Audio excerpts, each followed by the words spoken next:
Hi. This is the time of year when people like to read a lot of spooky stories, and I'm going to read you the beginning of Spirit Hunters by Ellen O.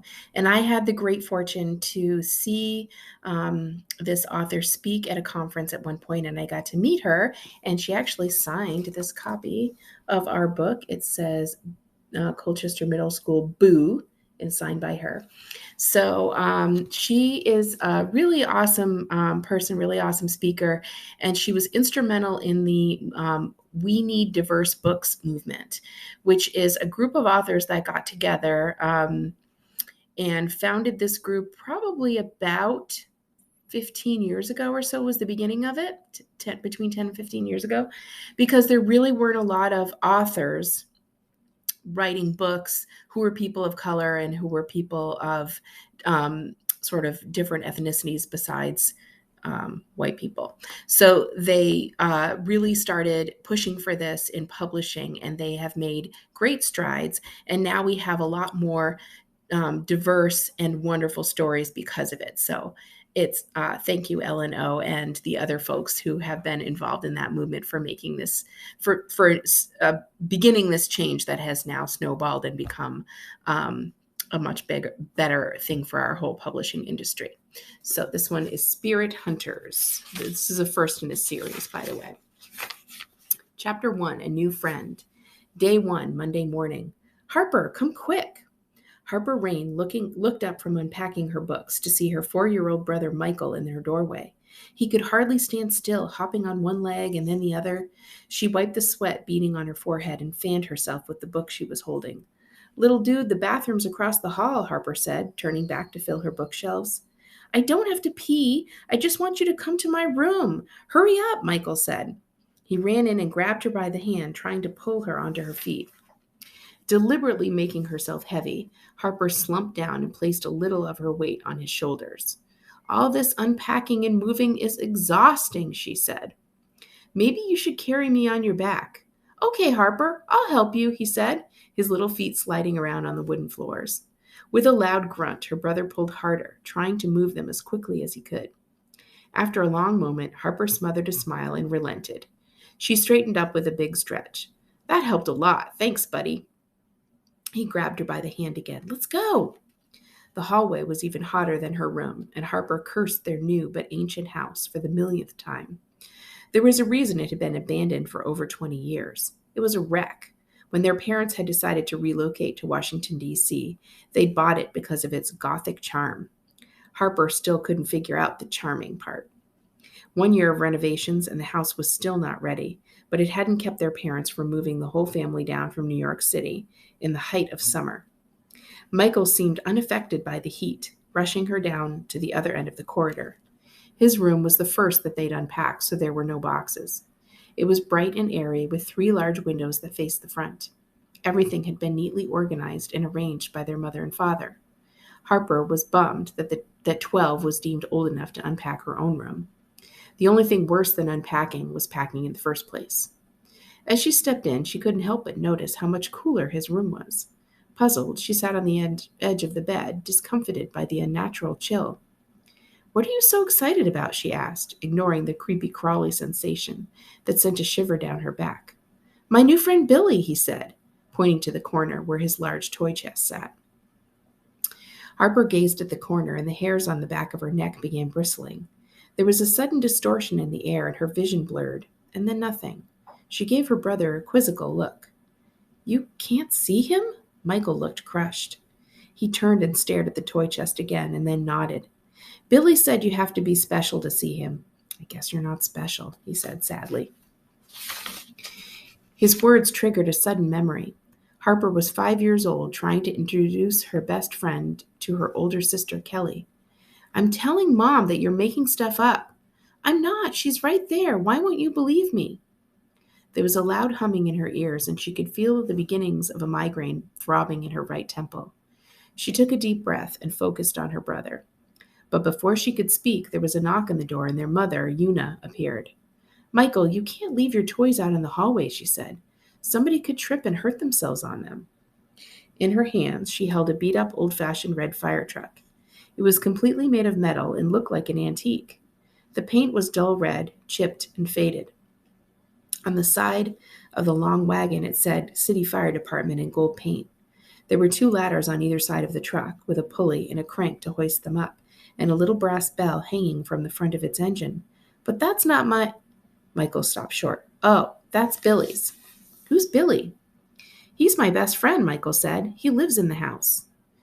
As a look of puzzled alarm spread over their mother's pretty face, Harper jumped to her feet with an overly loud laugh. We were just playing a game, Harper said. You know, making up stories about people who lived here before, right, Michael? Harper turned her back to her mother quickly as she faced Michael. She pressed her finger to her lips, her eyes growing big as she gestured for him to be quiet. Michael laughed. Harper, you're so funny. Harper grabbed her little brother and swung him onto his bed, tickling him into a fit of giggles. She stole a glance at their mother, noting that her expression had relaxed a little. All right, next time be more careful, Una said. She placed the truck on the nightstand and walked out. Harper heaved a sigh of relief and collapsed on the bed. Michael climbed on top of her and sat on her stomach. Why didn't you want me to tell Mommy about Billy? He asked. A rising nervousness made Harper's stomach clench inside as she pictured her mother's look of disappointment. Mom doesn't like things she doesn't understand, she said.